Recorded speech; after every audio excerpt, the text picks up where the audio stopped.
അതായത് ഇത് അല്പസമയം മുമ്പാണ് ഈ തീ ആളിപ്പടർന്നത്. അതായത് ഏകദേശം ഒരു 6:45 കൂടിയാണ് തീപിടുത്തം ഉണ്ടായത്. ഈ ഒരു സമയത്ത് തന്നെ നമ്മൾ അറിയുകയും ചെയ്തു. നമ്മുടെ ക്യാമറമാനായ ജസ്റ്റിൻ അവിടെ ഉണ്ടായിരുന്നു. ജസ്റ്റിൻ ഒരു ട്രെയിനിൽ യാത്ര ചെയ്യുകയായിരുന്നു. ആ സമയത്താണ് ഇത്തരത്തിൽ തീപിടുത്തം ശ്രദ്ധയിൽപ്പെട്ടതും നമ്മൾ വിവരം അറിയിച്ചത്. എന്തായാലും അതിനുശേഷം ആ സമയത്ത് ഫയർഫോഴ്സോ മറ്റോ ഒന്നും തന്നെ അവിടെ എത്തിയിരുന്നില്ല.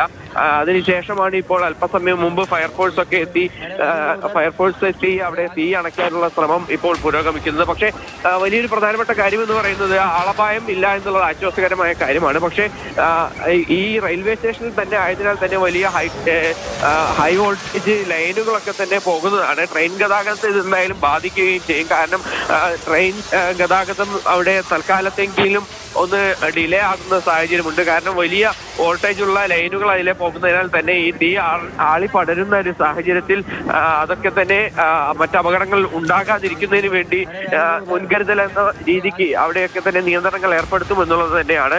എന്തായാലും ഈ തീ ഇപ്പോൾ അണയ്ക്കാനുള്ള ശ്രമം പൂർണ്ണമായും വിജയിച്ചിട്ടില്ലെങ്കിൽ പോലും കൂടുതൽ ഫയർ യൂണിറ്റുകൾ എത്തിച്ച് തീ അണയ്ക്കാൻ ഇപ്പോൾ ശ്രമിച്ചുകൊണ്ടിരിക്കുകയാണ്. എന്തായാലും വലിയ ഒരു തീപിടുത്തം തന്നെയാണ് തൃശ്ശൂർ റെയിൽവേ സ്റ്റേഷനിൽ ഉണ്ടായിരിക്കുന്നത്.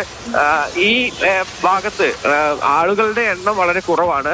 അതായത് ഈ ഒന്നാമത്തെയും രണ്ടാമത്തെയും പ്ലാറ്റ്ഫോമിലാണ് തൃശ്ശൂർ റെയിൽവേ സ്റ്റേഷനിൽ ഏറ്റവും അധികം ട്രെയിനുകൾ വന്ന് നിൽക്കാറുള്ളത്. നാലാമത്തെ പ്ലാറ്റ്ഫോമിന് ചേർന്നുള്ള സ്ഥലത്ത് അധികം ട്രെയിനുകൾ വന്ന് നിർത്താറില്ല എന്നുള്ളതാണ്. ആകെ 1-2 ട്രെയിനുകൾ മാത്രമാണ് സ്ഥിരമായി അവിടെ വന്ന് നിർത്താറുള്ളത്. അത് ഗുരുവായൂരേക്കും മറ്റും ഉള്ളതാണ്. അതുകൊണ്ട് തന്നെ ആ ഭാഗത്ത് ട്രെയിനുകളോ ഒന്നും തന്നെ ഉണ്ടായിരുന്നില്ല ആ ഒരു സമയത്ത്.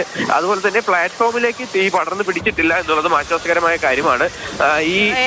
തൊട്ടടുത്തായിട്ട് തന്നെയല്ലേ ലിഷോ, ഏതെങ്കിലും തരത്തിലുള്ള പ്രവർത്തനങ്ങളെ ബാധിക്കാനുള്ള സാധ്യതയുണ്ടോ? റെയിൽവേ ഇതുമായി ബന്ധപ്പെട്ട് അല്ലെങ്കിൽ സ്റ്റേഷൻ അധികൃതരൊക്കെ എന്തെങ്കിലും തരത്തിലുള്ള അറിയിപ്പുകൾ നൽകുന്നുണ്ടോ? ട്രെയിൻ ഗതാഗതത്തെയൊക്കെ സമയം അങ്ങനെയുള്ളതിൽ പ്രശ്നങ്ങൾ ഉണ്ടാകാൻ സാധ്യതയുണ്ടോ?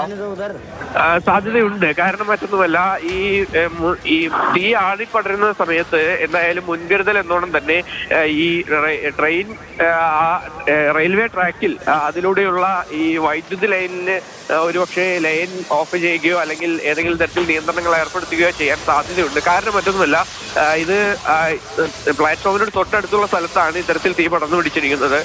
അതുപോലെ തന്നെ ഏതെങ്കിലും തരത്തിൽ ഇത്രയും ഹൈ വോൾട്ടേജ് ലൈനുകൾ പോകുമ്പോൾ അതിൽ നിന്ന് എന്തെങ്കിലും അപകട സാധ്യത ഉണ്ടാകാൻ സാധ്യതയുണ്ട്. അപ്പോൾ 1-2 പ്ലാറ്റ്ഫോമിലൂടെയുള്ള ട്രെയിൻ ഗതാഗതത്തിന് ഒരു പക്ഷേ മറ്റ് പ്രശ്നങ്ങളൊന്നും തന്നെ ഉണ്ടാകാൻ സാധ്യതയില്ല. അതേസമയം തന്നെ ഈ 4-ാമത്തെ പ്ലാറ്റ്ഫോമിൽ 3-4 പ്ലാറ്റ്ഫോമിൽ ആണ് ഈ ഒരു പ്രശ്നം ഉണ്ടാകാൻ സാധ്യതയുള്ളത്. അതുകൊണ്ട് തന്നെ കാര്യമായൊരു പ്രശ്നം ഉണ്ടാകില്ല എങ്കിൽ പോലും നേരിയ തോതിലെങ്കിലും ട്രെയിൻ ഗതാഗതം താളം തെറ്റാനായുള്ള സാധ്യതയുണ്ട്. പക്ഷേ വലിയ തോതിൽ സാധാരണഗതിയിൽ ഉണ്ടാകാറുള്ള അത്രയ്ക്കും വലിയൊരു ട്രെയിൻ ഗതാഗതം താളം തെറ്റാനുള്ള സാധ്യതയില്ല. കൂടുതൽ ഫയർ യൂണിറ്റുകൾ ഇപ്പോൾ ഇങ്ങോട്ടേക്ക് എത്തിക്കൊണ്ടിരിക്കുന്നുണ്ട്. ഈ റെയിൽവേ സ്റ്റേഷനിലേക്കാണ്. ഇപ്പോൾ തൃശ്ശൂർ ഫയർ സ്റ്റേഷൻ തൊട്ടടുത്ത് തന്നെ ഉണ്ട് എങ്കിൽ പോലും ഇത്രയും വലിയൊരു തീപിടുത്തം ആയതിനാൽ തന്നെ കൂടുതൽ യൂണിറ്റുകൾ ആവശ്യമായി വന്നിട്ടുണ്ട്. ആ ഒരു സാഹചര്യത്തിലാണ് ഇത്തരത്തിൽ ഇപ്പോൾ കൂടുതൽ ഫയർ യൂണിറ്റുകൾ ഇങ്ങോട്ടേക്ക് എത്തിക്കൊണ്ടിരിക്കുന്നത്. MS ലിഷോയാണ് വിവരങ്ങൾ നൽകിക്കൊണ്ടിരിക്കുന്നത്. ആ ദൃശ്യങ്ങളിൽ നിന്ന് തന്നെ വ്യക്തമാണ് എത്ര വലിയ തീപിടുത്തമാണ് അവിടെ ഉണ്ടായത് എന്നുള്ളത്. വളരെ പെട്ടെന്ന് തന്നെ തീ അണയ്ക്കാൻ പാകത്തിനുള്ള തരത്തിലുള്ളൊരു അപകടമല്ല സംഭവിച്ചിരിക്കുന്നത്. 2-ാം പ്ലാറ്റ്ഫോമിനോട് ചേർന്നുള്ള പാർക്കിങ്ങിലാണ് ഇത്രയും വലിയ തീപിടുത്തം ഉണ്ടായിരിക്കുന്നത്. വാഹനങ്ങളൊക്കെ അവിടെ വീണ്ടും പാർക്ക് ചെയ്തിരിക്കുന്നതൊക്കെ നമുക്ക് അവിടെ കാണാൻ പറ്റും. അങ്ങനെ 100ഓളം ബൈക്കുകൾ കത്തി നശിച്ചിട്ടുണ്ട്. പ്രധാനപ്പെട്ട ഒരു പാർക്കിംഗ് കേന്ദ്രം കൂടിയാണ്. അതിലാണിപ്പോൾ തീപിടുത്തം ഉണ്ടായിരിക്കുന്നത്.